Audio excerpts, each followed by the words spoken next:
Hi everyone, Sariana van As here with another art journaling tutorial for Stencil-Art. All products used in this video will be listed at the end of the video and are available at www.stencilart.co.za.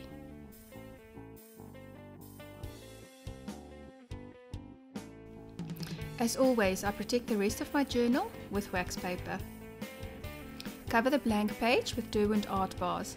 I used kiwi, spearmint, turquoise, orange and process yellow.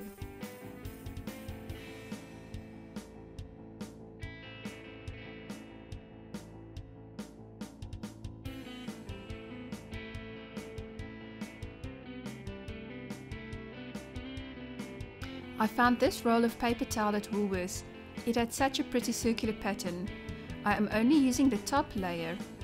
Cover the page with gel medium. As the art bars are water soluble, it will blend and the color will be absorbed by the paper towel. Seal the paper towel with a layer of gel medium. I don't mind the wrinkles as it creates more texture. As the paper towel absorbs the gel medium, it is easy to tear the wet paper around the edges.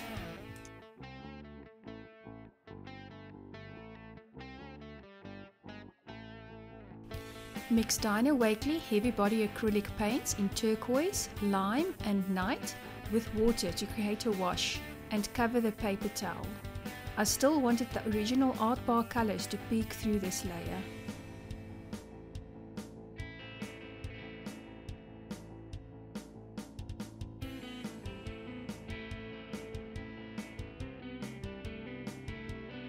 Mix lemon and night to create a green color and brayer it on the page. Using a brayer will add a very thin layer of color and will also dry very quickly without covering the colors underneath.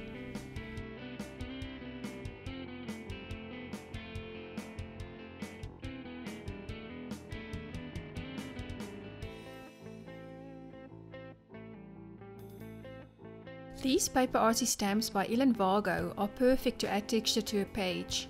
I use Heritage Free Flow acrylics in green field and dark blue.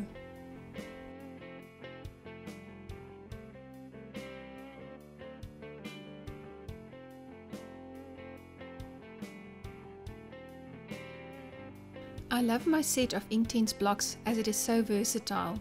When you mix it with any liquid, it becomes permanent once dry. And it's also translucent, so any layers underneath will still be visible. I added a layer of Liquitex matte fluid medium over the teal Inktense block.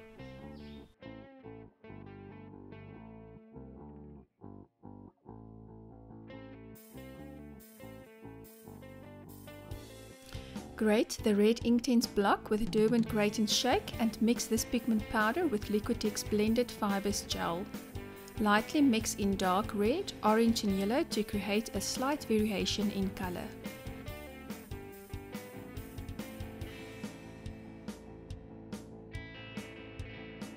Use the Poppies stencil and create flowers on the background. I will add the stems later when the fiber gel is dry.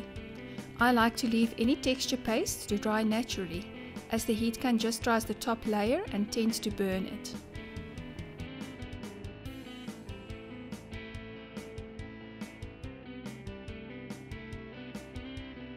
Use the Quotes 1 stencil and apply black Heritage puff paint through the stencil with a palette knife. Puff paint has the consistency of a heavy body acrylic paint when applied and magically puffs out to look like foam when heated with a heat tool or a hairdryer.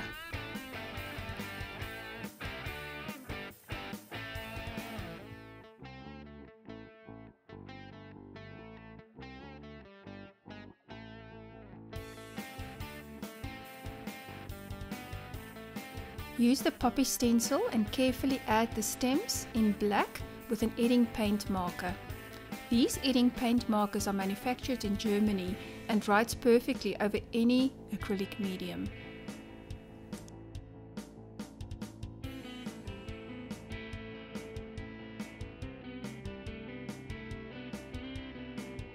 Use the red paint marker to fill in the gaps in the poppies left by the stencil.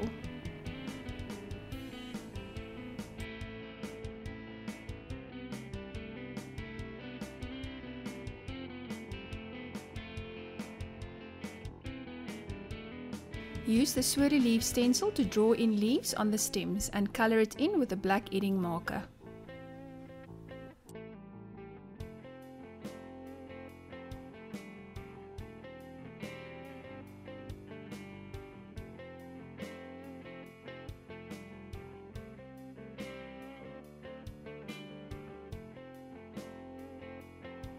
At first, I used the edding paint markers to create shadows around the poppies, but found that the ink dries too quickly to blend. My big brush pens by Faber-Castell was still my #1 choice for shading. The India ink have a long open time to blend. I struggled to get my fingers into the small crevices and swapped over to a small paintbrush and then even to a smaller paintbrush.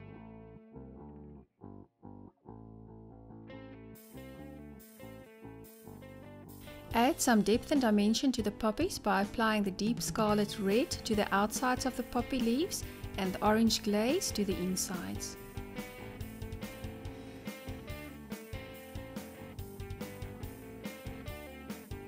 Use the yellow edding paint marker to add color to the centers of the poppies and dots in black. Go over the stems once again to thicken it and use the white edding fine paint marker to add stripes to the stems and then an outline. This creates depth as some of the stems appear to be behind some of the others. Also add some detail to the leaves.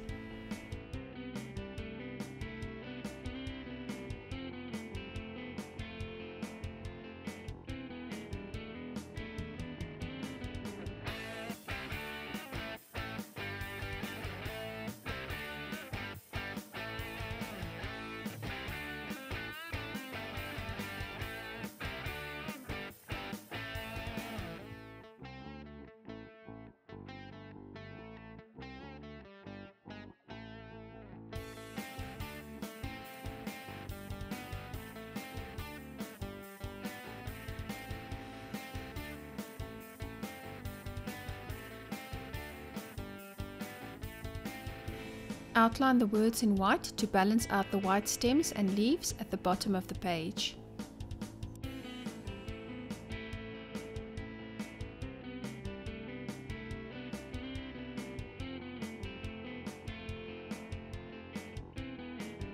Remember to add the date. I used the black paint marker, and when the paint was dry, I added an outline in white. Use the black puff paint to add some seeds to the centers of the open poppies.